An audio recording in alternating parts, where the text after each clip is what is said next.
Hello friends, welcome to my YouTube channel. तो जैसे आप सभी लोगों को पता है कि हम इस यूट्यूब चैनल पे फाइनेंशियली प्लानिंग और इन्वेस्टमेंट के रिलेटेड बात करते हैं। तो उसी तरीके से आज हम बात करेंगे क्या की लर्निंग है जो पॉलीकैब के साथ हुआ। जैसे कि आप सभी लोगों को पता है कि पॉलीकैब का जो न्यूज था, और जैसे कि कई न्यूज सोर्सों से हम लोगों को पता चला कि पॉलीकैब में क्या इश्यूज थी, क्या जो टैक्स एविजन का जो प्रमोटर के साथ जो इश्यूज थी, तो उन सारे जो भी हुआ पॉलीकैब के साथ, तो हम लोग क्या स्ट्रेटेजी हो सकती है हमारी, आगे की क्या प्लानिंग हो सकती है पॉलीकैब के साथ, और इसी तरीके की कई सारी चीजें जो हो सकते हैं, और सारे स्टॉक जो आपने इन्वेस्टमेंट किया हो और कोई न्यूज हो, तो हम इस चीजों को कैसे एनालाइज कर पाए और कैसे डिसीजन ले पाए। तो ये सारी चीजें आज हम इस वीडियो में बात करेंगे, ताकि आप खुद ही अपने से इन्फॉर्मेटिव डिसीजन ले सके और क्या करना है अगर ऐसा सिचुएशन हो तो आप लोग जैसे कि अवेयर हैं कि पॉलीकैब के जो प्रमोटर्स हैं उनकी इंटीग्रिटी और उनकी ऑनेस्टी और ट्रांसपेरेंसी में कहीं ना कोई इशू थी। जब ही ये जो पॉलीकैब का जो शेयर है वो लास्ट 1 वीक में 26% तक गिरावट हुई। बिना कोई इशू का तो ऐसा कोई किसी भी स्टॉक्स में ऐसा कुछ देखने को नहीं मिलता है। तो चूंकि यहाँ कुछ सीरियस कंसर्न है, जब ही हम लोगों को ये सारी चीजें देखने को मिली, तो बात करें कि हमारी आगे की स्ट्रेटेजी क्या हो सकती है इस चीज को लेके।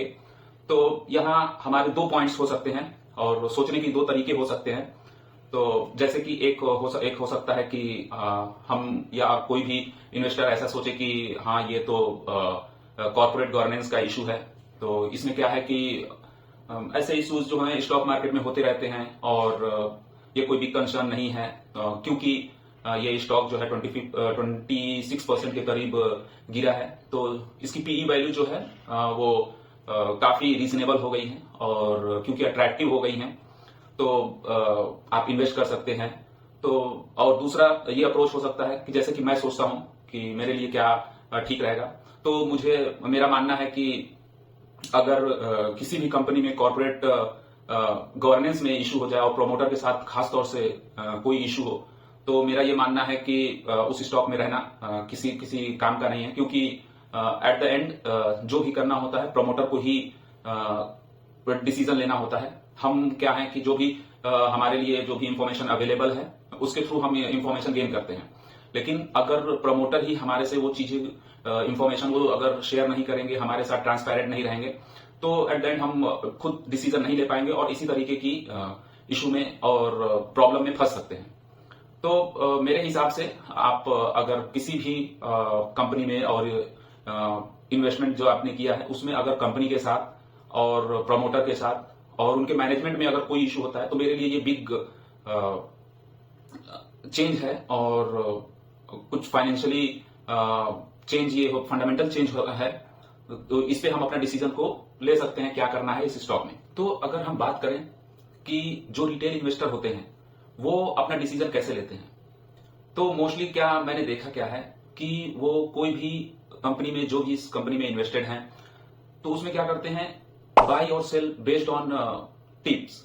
वो क्या है, कोई भी कंपनी को वो जो जिसमें इन्वेस्टेड होते हैं उनका फंडामेंटल के बारे में उनको जानकारी नहीं होती है, उनके पैरामीटर्स क्या होते हैं जिसे उनको जानना चाहिए, तो इन चीजों के बारे में उनको कोई भी आइडिया नहीं होता है, क्योंकि उनका कुछ फ्रेंड से, कुछ यूट्यूब चैनल से टिप्स मिल गया होता है, तो वो क्या है उस शेयर में या उस कंपनी में या उस बिजनेस में इन्वेस्टेड होते हैं। तो मेरे लिए ये चीज इंपॉर्टेंट है कि आप उस कंपनी के बारे में क्या पैरामीटर्स हैं जो आप चेक कर सकते हैं। और मेरा ये मोटिव भी है इस चैनल को आपको सिखाने में कि आप इंफॉर्मेटिव डिसीजन कैसे ले सकें, किसी बिजनेस को कैसे एनालाइज कर सकें, क्या क्या पैरामीटर्स हो सकते हैं जो आप एक बिजनेस में देख सकते हैं और उस बिजनेस में आप इन्वेस्ट कर सकते हैं based on your analysis. Ultimately आपको ही डिसीजन लेना है कि हमको इस बिजनेस में इन्वेस्टेड रहना है और इस बिजनेस से निकलना है। तभी आप ये डिसीजन ले सकते हैं जब आपको काफी कॉन्फिडेंस हो उस कंपनी के प्रति। तो ये हम आपके ऊपर छोड़ते हैं, आप अपना खुद एनालिसिस करिए, खुद रिसर्च करिए और based on that take your decision, ताकि आप किसी पे ऊपर डिपेंडेंट ना रह सके। और ये मेरा मोटिव भी रहा है। इस चैनल का ये मकसद नहीं है कि हम आपको कोई टिप्स दें, ये केवल नॉलेज पर्पज से हम लोग ये चीजें को आपके साथ शेयर करेंगे और आप भी उस उसको नॉलेज के हिसाब से लीजिए और उस पर इन्वेस्टमेंट करिए। तो क्या है कि मैंने देखा है बहुत सारे रिटेल इन्वेस्टर को कैसे वो डिसीजन लेते हैं। तो वो अपना बाई है, सेल है, जो भी करना होता है, जिस बिजनेस में वो इन्वेस्टेड होते हैं, उनका वो डिसीजन जो लेते हैं वो बेस्ड ऑन टिप्स। वो टिप्स कहीं से भी उनको मिला होता है, वो टिप्स हो सकता है उनको यूट्यूब से मिला हो सकता है कहीं से, कहीं पेपर से, कहीं आर्टिकल से उनको वो टिप्स मिले हों और उसके बेस पे वो इन्वेस्टमेंट करते हैं। तो हम ये आपको बताना चाहेंगे कि अगर आप ऐसे करते हैं तो आप वेल्थ क्रिएट नहीं कर सकते हैं, क्योंकि wealth creation is the long process. ये आपको काफी टाइम लगते हैं इस चीज को, और ये तभी आप कर सकते हैं जब आप उसको सीखना चाहेंगे। और ये चीजें बहुत आसान होती हैं, लेकिन क्योंकि आप जहां पढ़ते हैं या जो आपको सिखाता है वो उस चीज को आसान तरीके से नहीं सिखाता, वो उसको कॉम्प्लेक्स कर देते हैं। तो आपको ये चीज समझनी होगी कि टिप्स पे नहीं चलना है, खुद ही उस चीज को एनालाइज करना है, उस कंपनी के बारे में समझना है और उस कंपनी में इन्वेस्ट करना है। हाँ, वेल्थ क्रिएशन एक लॉन्ग प्रोसेस है, जो समय लगता है, जो आप टाइम टू टाइम आप उसको सीखते हैं। किसी भी बिजनेस को आपको समझने के लिए कुछ पॉइंट हैं, कुछ पैरामीटर्स हैं जो आपको ध्यान रखने चाहिए। जैसे कि आप उस कंपनी के जो बिजनेस है, जो ओनर हैं, कौन उनका जो प्रमोटर्स हैं, कैसे हैं, क्या एजुकेशन क्वालिफिकेशन है, वो उनका एक्सपीरियंस क्या है, आप ये सारी चीजें चेक कर सकते हैं। इससे आप खुद ही इंफॉर्मेटिव डिसीजन ले पाएंगे। अल्टीमेटली क्या होता है, आपको खुद ही उस चीजों को समझना होता है और उस बिजनेस में इन्वेस्ट करना होता है, और उस बिजनेस से कब बाहर निकलना है वो खुद ही समझना होता है। कोई नहीं आपको आके बताएगा। हाँ, इंफॉर्मेशन जब रिलीज होता है, जब आपको उस शेयर से एग्जिट करने का भी टाइम नहीं मिलता है। लेकिन अगर आप खुद ही एनालाइज करेंगे, खुद ही चीजों को समझेंगे, तो आप ये बहुत ही टाइम रहते हुए ये डिसीजन ले पाएंगे। अल्टीमेटली आप ही को डिसीजन लेना है, तो बेहतर यह है कि चीजों को समझें और उस बेस्ड ऑन योर अंडरस्टैंडिंग और बेस्ड ऑन योर कन्विक्शन आप उन शेयर्स में और उस बिजनेस में इन्वेस्ट करिए, किसी के भी कहने से नहीं। यहां भी हम लोग ये चीजें जो शेयर कर रहे हैं, ये नॉलेज के पर्पज से शेयर कर रहे हैं। हम लोग का ये मकसद नहीं है कि आप टिप्स पे या हमारे कहने पे कोई भी बाय और सेल करें, नहीं। आप चीजों को समझें, चीजों को एनालाइज करें। हम ये बताएंगे कैसे एनालाइज करते हैं, क्या क्या स्ट्रेटजी होती है, क्या क्या फॉर्मेट्स होते हैं जो आपको देखना चाहिए एक नए बिजनेस में या कोई बिजनेस में इन्वेस्ट करने के लिए। तो अगर हम बात करें कि क्या लर्निंग है जो हमने इस पॉलीकैप के जो इशू है, जो उससे हम लोगों ने सीखा है, तो आप एक तो ये मान के चलिए कि नोबडी नो, कोई नहीं जानता कि बिजनेस के, कंप्लीट बिजनेस के बारे में। आप अगर एफआईआईज और डीआईआईज के भी बारे में बात करें तो वो भी इवन नहीं जानते कि कंपनी के अंदर क्या चल रहे हैं, क्योंकि उनको भी चीजें वही पता होती हैं जो पब्लिक डोमेन में अवेलेबल होती हैं, और हमको भी आपको यही चीजें पता होती हैं। जो कंपनी जो होता है, जो मैनेजमेंट इंटरव्यूज होते हैं, जो वो शेयर करते हैं, वो चीजें वो पब्लिक डोमेन में होते हैं, वो हम लोगों को पता होते हैं। जो एनुअल रिपोर्ट होता है वो भी पब्लिक डोमेन में होता है, तो वहां से भी हम लोग को कुछ इंफॉर्मेशन मिलते हैं। लेकिन हम ये श्योर नहीं हो सकते हैं, ये 100% नहीं कह सकते हैं कि हमको कंपनी में सारी चीजें पता है, नहीं। तो इसीलिए आपको क्या करना चाहिए, आपको रिस्क मैनेजमेंट करना चाहिए। जिस भी कंपनी में आप इन्वेस्टेड हैं, आप उसको रिस्क मैनेजमेंट करिए। क्या रिस्क आप लगा सकते हैं, या क्या आपकी टेंडेंसी है उस बिजनेस में रिस्क लेने की, ये काफी इंपॉर्टेंट हो जाता है रिस्क मैनेजमेंट। इससे क्या होगा, जैसे कि हमने आपको बताया कि इवन एफआईआईज डीआईआईज को भी नहीं पता होता है कि कंपनी में क्या चल रहे हैं। तो हम रिटेल इन्वेस्टर को क्या पता चलेगा, हम रिटेल इन्वेस्टर को वही चीजें पता चलती हैं जो पब्लिक डोमेन में होती हैं, और वो सारी चीजें सभी लोगों को जानकारी में होती हैं। तो इसीलिए काफी इंपॉर्टेंट हो जाता है रिस्क मैनेजमेंट। इवन हमको ये चीज नहीं पता होती है कि इन्वेस्टर और उसके प्रमोटर जो हैं उनके दिमाग में क्या चल रहे हैं, ये चीज तो हम लोगों को नहीं पता चल पाती है। उनके में क्या इंटीग्रिटी है, उनके में क्या ऑनेस्टी है, ये सारी चीजें हम लोगों को नहीं पता चल पाती हैं।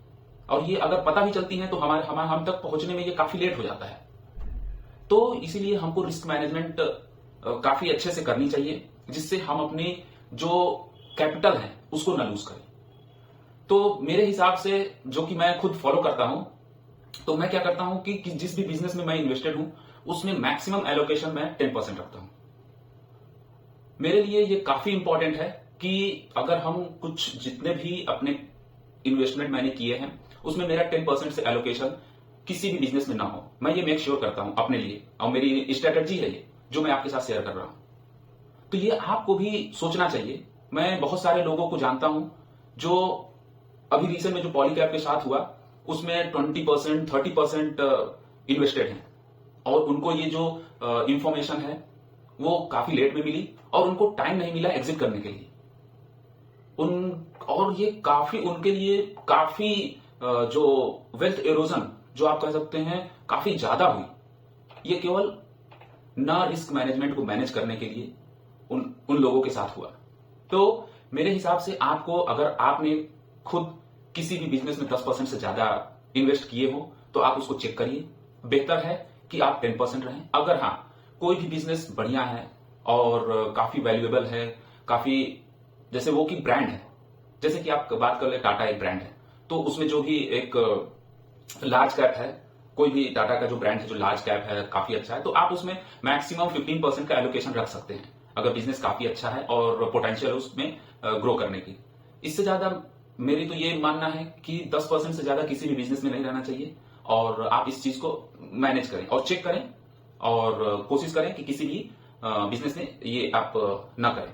मेरे लिए काफी इंपॉर्टेंट पॉइंट ये लास्ट पॉइंट है जो कॉर्पोरेट गवर्नेंस को लेके है। तो मेरा ये मानना है कि if you see any issue with the corporate governance, sell the stock and wait for the outcome.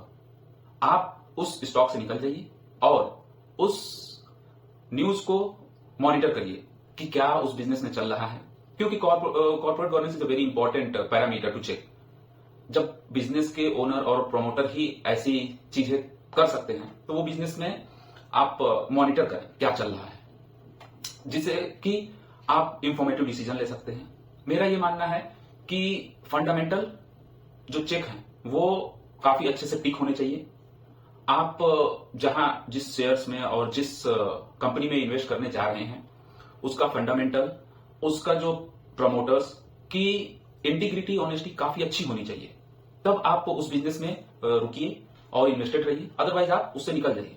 हाँ, ये मेरा शेयर करने का ये मतलब नहीं है कि आप बाय और सेल करें। इसका मतलब ये है कि आप खुद ही उस बिजनेस को एनालाइज करिए और take your own decision on the basis of your analysis, not on mine. तो मुझसे कई लोग पूछते हैं कि आप अपना मतलब सेलिंग कैसे करते हैं, क्या स्ट्रेटेजी होती है। तो जब मैं बोलता हूं काफी सिंपल है और काफी इजी है, तो आप क्या कर सकते हैं, केवल आप मुझे क्या है, जब तक मैं उस बिजनेस में इन्वेस्टेड होता हूं, जब तक वो फंडामेंटली स्ट्रांग हो, प्रमोटर पेडिग्री अच्छी हो और प्रमोटर बिजनेस लेके आ रहे हो, ग्रोथ अपॉर्चुनिटी हो, मैं उस बिजनेस में 2 साल 4 साल 6 साल इवन 10 साल तक भी इन्वेस्टेड रह सकता हूं, जिसमें ये इश्यू ना मिले। तो काफी इजी हो जाता है आपको ये डिसीजन लेने में, अगर आप बिजनेस को अच्छे से जानते हैं और समझते हैं तो, क्योंकि आप उस बिजनेस में ट्रस्ट करते हैं, आप उन लोगों में ट्रस्ट करते हैं। तो जब तक कि कोई इश्यू फंडामेंटली ना हो, मैं उस शेयर से कभी एग्जिट नहीं लेता हूं और मैं उस शेयर से कभी भी उस बिजनेस से नहीं निकलता हूं, even if a big concern और big problem with that business. हाँ, आपको ये भी ध्यान रखने होंगे कि मार्केट में क्या चल रहे हैं, क्योंकि कुछ ना कुछ रोज न्यूज आते हैं, रोज कुछ ना कुछ उस बिजनेस में चल रहे होते हैं जो डेली बेसिस पे स्टॉक को इम्पैक्ट करते हैं। तो आपको बहुत ही अच्छे से मार्केट को देखना और समझना चाहिए। मुझे पता है हम लोग एज अ रिटेल इन्वेस्टर बहुत लोग इस चीज को मॉनिटर नहीं कर पाते हैं, तो मेरा यही मकसद रहा है कि हम आप लोग से ये सारी स्ट्रेटेजी शेयर करें ताकि आप लोग ये चीजें सीख पाएं और खुद ही ये डिसीजन ले पाएं।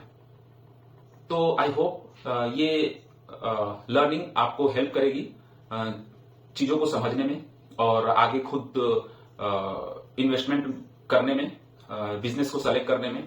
होप ये वीडियो आपकी नॉलेज में कुछ इंप्रूवमेंट करेगी।